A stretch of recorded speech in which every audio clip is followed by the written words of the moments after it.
going over to DC, folks, we have James Gunn and Peter Safran, whatever, are now running the show over there. So we're going to mostly talk about James Gunn here. Obviously, he has a great library underneath his belt. Do you think he's the right man for the job?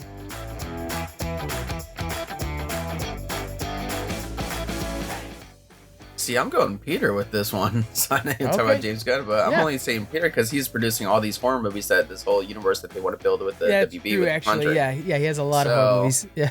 But with James Gunn, I'm hoping we get this perfect collaboration, right? Of these funny type movies that James Gunn does with the horror side of Peter. So I was a little skeptical with James Gunn taking the helm at first, only because we've only seen him doing the same thing.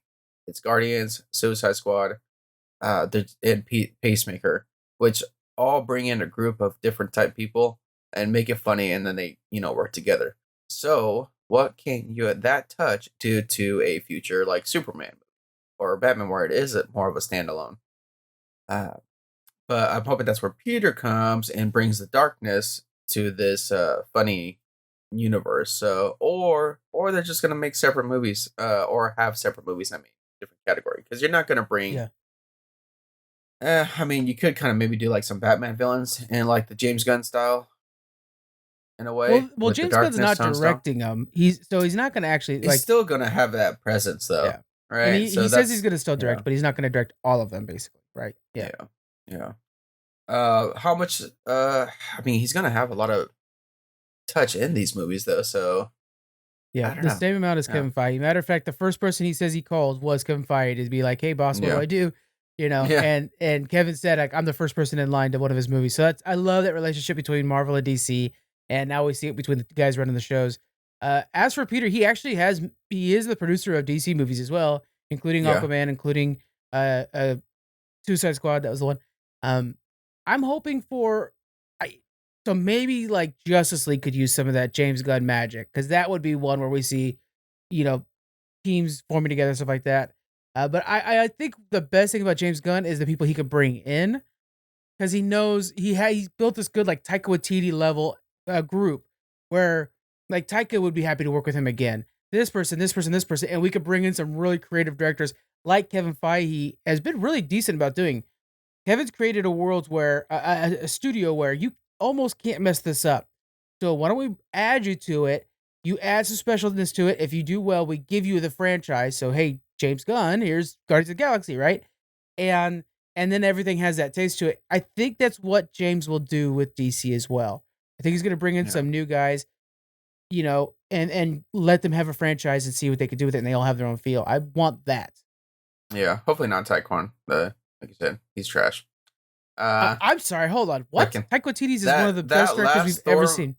One movie. It was Jojo Rabbit. Other than that, well, that's very even Ragnarok, I will say I'll go back and be like, okay, that was better, because that last Thor was complete fucking trash. I liked it. Oh my god.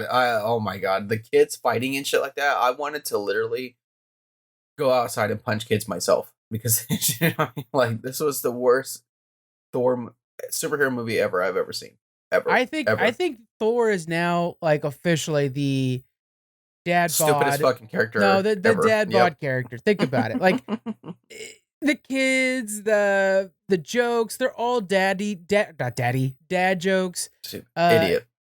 I liked it. I'm not saying it's a perfect movie. I thought it was fun. Far from it. Enjoyed it a lot.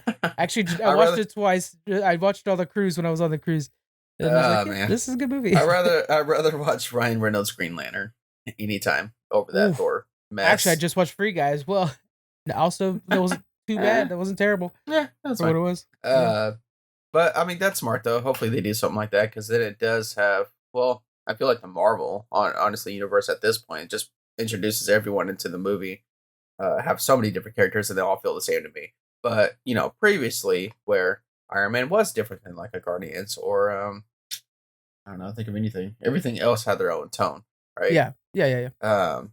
Like this last Spider-Man, like you felt the fact that it was, they all feel unique director wise, and as long as you have the studio that's like, don't worry, you can't mess this up because we could override you on a lot of stuff we need to. That's what DC needs, because otherwise you have Zack Snyder going off on his own thing, making something completely different than what Rian Johnson's doing over here. Yeah. I think ultimately though, this is good news for just a path going forward for DC. Yeah. Like they're obviously starting from nothing at this point. But it's good news just to have some type of direction. No. I got to add this in real quick because this news came out after we wrote the notes. So keep that in mind. Okay. Henry Cavill has left The Witcher. And Liam Neeson is taking over for him. And so Cavill's going to be, I guess, focusing full-time on Superman. I am shook by this because The Witcher was so damn good. And Liam Neeson, I don't care about at all. Yeah. So what do you think about this?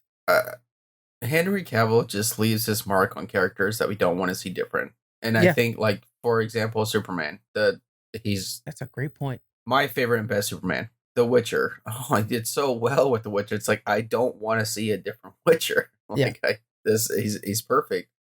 I mean, is this kind of confirmed that it's Superman that he's leaving this Witcher for? Well, we know for sure he's coming back for Superman, and we know for sure that he just announced on Instagram yesterday that he's leaving. So we assume it's because he's doing more of that.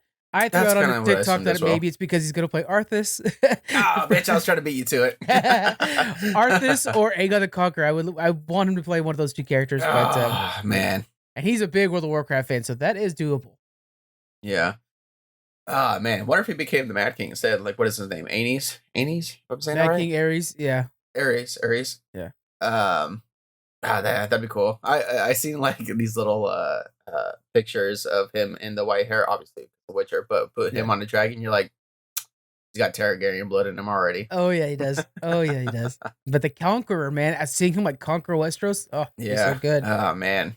Oh gosh. Is that a confirmed story that they're what are we doing out there, House of Dragons? I know we're gonna talk about House of Dragons here soon, but yeah, we'll go into it right now. Just okay, real quick. Anything else on DC? Because I'm done with it myself.